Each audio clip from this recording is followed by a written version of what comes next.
তখন দেখছেন ঠাকুর ধুতি পরে এসে দাঁড়িয়ে আছেন ওই মন্দিরে।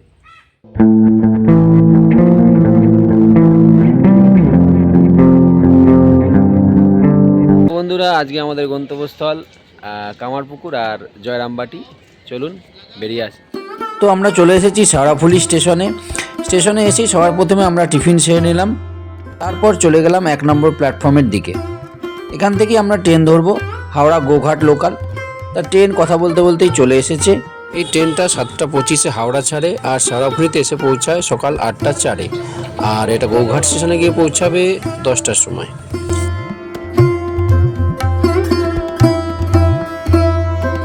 যাওয়ার পথে এই মন্দিরটা খুব অপূর্বই দেখতে লাগছিল।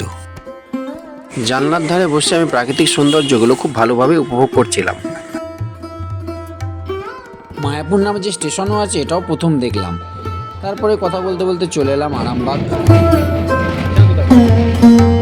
তো আমরা চলে এসেছি এখন গোঘাট স্টেশনের একদম সামনে দিয়ে আমরা বাইরে বেরোলাম টোটো ধরবো বলে।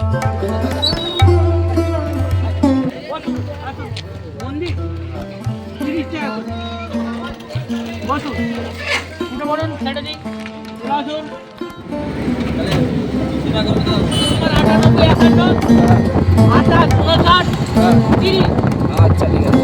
আমার নাম রবি। তাহলে আমরা প্রথমে তো কামারপুকুর যাচ্ছি না, প্রথমে আমরা যাচ্ছি জয়রামবাটি।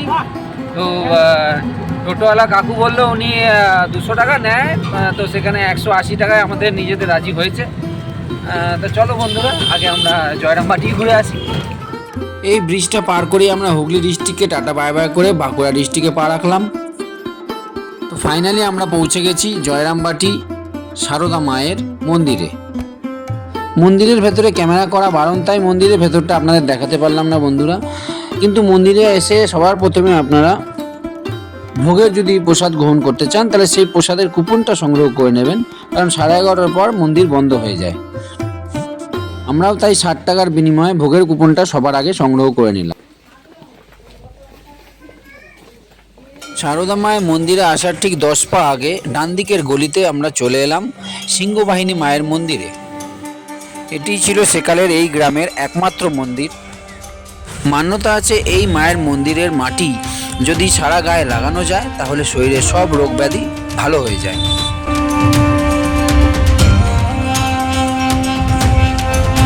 সিংহবাহিনী মায়ের সঙ্গে এই মন্দিরে বিরাজ করেন মা চণ্ডী, মা মনসা ও মা মহামায়া।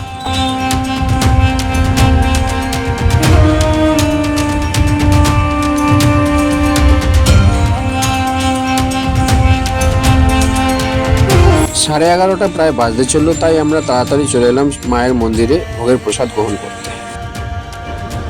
প্রসাদ গ্রহণ করে আমরা একটা টোটো ভাড়া করলাম এবং তারপর বেরিয়ে পড়লাম আশেপাশে যত দর্শনীয় স্থান আছে সেগুলো দর্শন করতে। টোটোওয়ালা দাদা এর জন্য আমাদের কাছ থেকে 250 টাকা চার্জ নিল। এটি হচ্ছে মায়ের বাগান। এখানে আমরা অনেক কিছু দেখতে পেলাম, যেমন এই যে চাষ হচ্ছে, এগুলো মিষ্টি আলু চাষ হচ্ছে। তারপর এখানে দেখতে পেলাম এখানে পানের বরজ, পান গাছ। তারপর ধান কেটে কেটে এখানে পুরো একদম ধানের বিশাল বড় পাহাড় করা রয়েছে। এটি হচ্ছে মা সারদা কানন।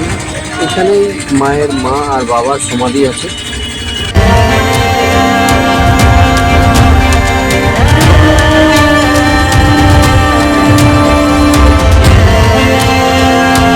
এটি হচ্ছে শান্তিনাথ শিব মন্দির। তো এবার আমরা এসে পড়েছি ঠাকুরের ভাগনা হৃদয় মুখার্জির বাড়ি।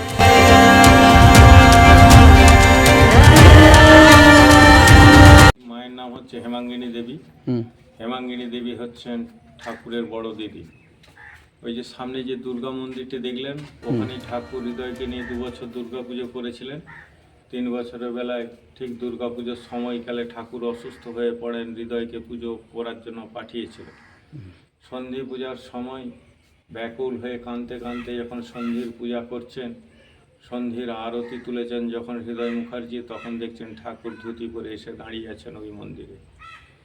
এইটি নারায়ণ মন্দির। ঠাকুর আর হৃদয় মুখার্জি কাশী ধামে গেছিলেন তৈলঙ্গ স্বামীর সঙ্গে দেখা করতে। ওখান থেকে শালগ্রাম শিলায়নে প্রতিষ্ঠা করেন, নামকরণ করেন শ্রীধর। পরের যে মাটির বাড়িটি দেখছেন এইটি হচ্ছে ঠাকুর আর হৃদয় দাদুর বাড়ি। আর হৃদয় মুখার্জি হচ্ছে আমার দাদু হন, বড় দাদু আর কি, দাদুর বাবা। এটি হচ্ছে কল্যাণেশ্বরী কালী মন্দির।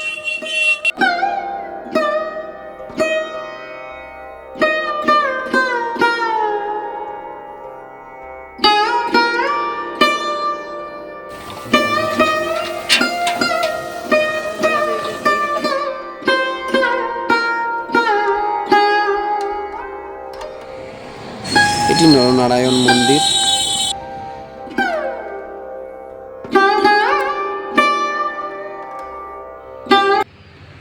গড় মান্দারণ পর্যটন কেন্দ্র।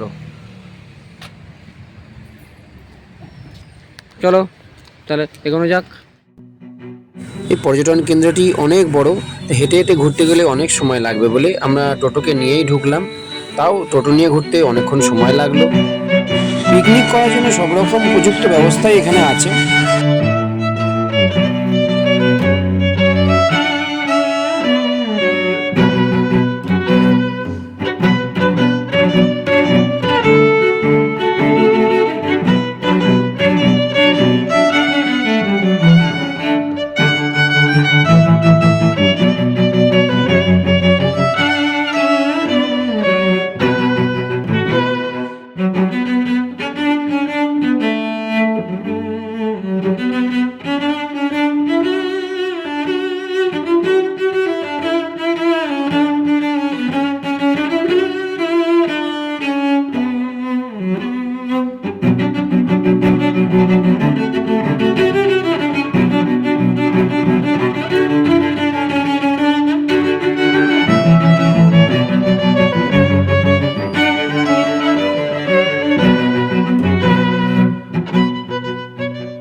একসময় এখানে দুর্গ ছিল, তা এখন উপরে গিয়ে আমরা দেখি যে দুর্গের এখনো কিছু বর্তমান আছে কিনা।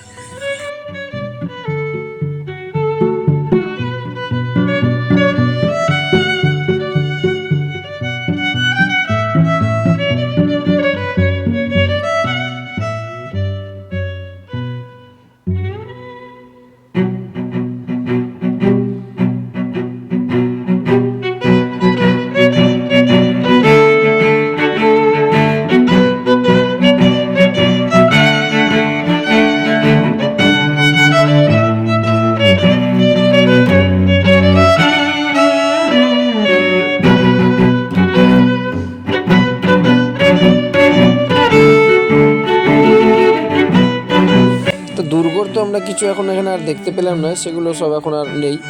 তা আছে শুধু এই চিলড্রেন পার্ক আর এই গাছপালা। চিলড্রেন পার্কটাও খুব সুন্দর।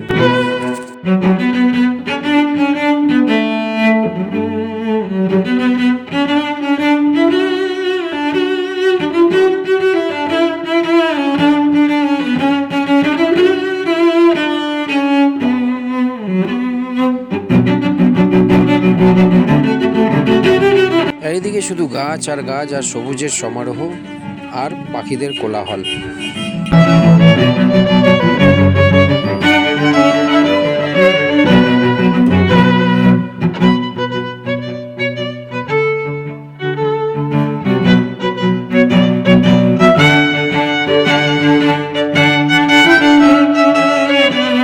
চিনু শাখারির বাড়ি। ঠাকুরের বিয়ের সময় সারদা মাকে ইনি শাখা পরিয়েছিলেন।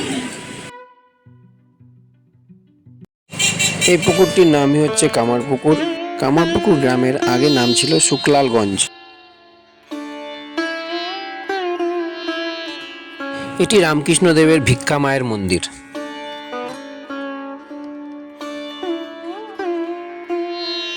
এটি হচ্ছে গোপেশ্বর শিব মন্দির। এবার আমরা চলে এলাম জমিদার শ্রী ধর্মদাস লাহার পাঠশালাতে। এই পাঠশালাতেই ঠাকুর পড়াশোনা করতেন। পাশেই আছে লাহাবাবুদের দুর্গা মন্দির।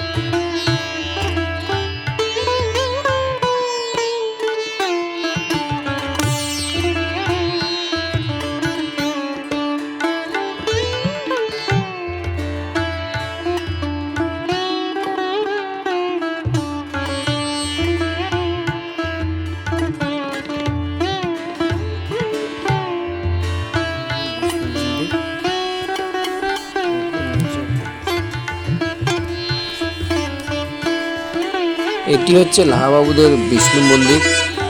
ঠাকুর বাল্যকালে বিয়োগ করতে বলা হলে তিনি এইখানেই চলে আসতেন এবং এসে এইখানেই তিনি ধ্যান করতেন আর মা কালীর ছবি আঁকতেন।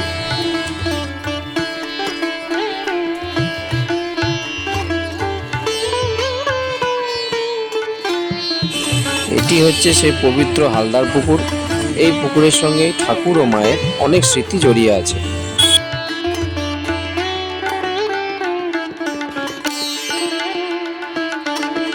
এটি হচ্ছে রামকৃষ্ণ মঠ।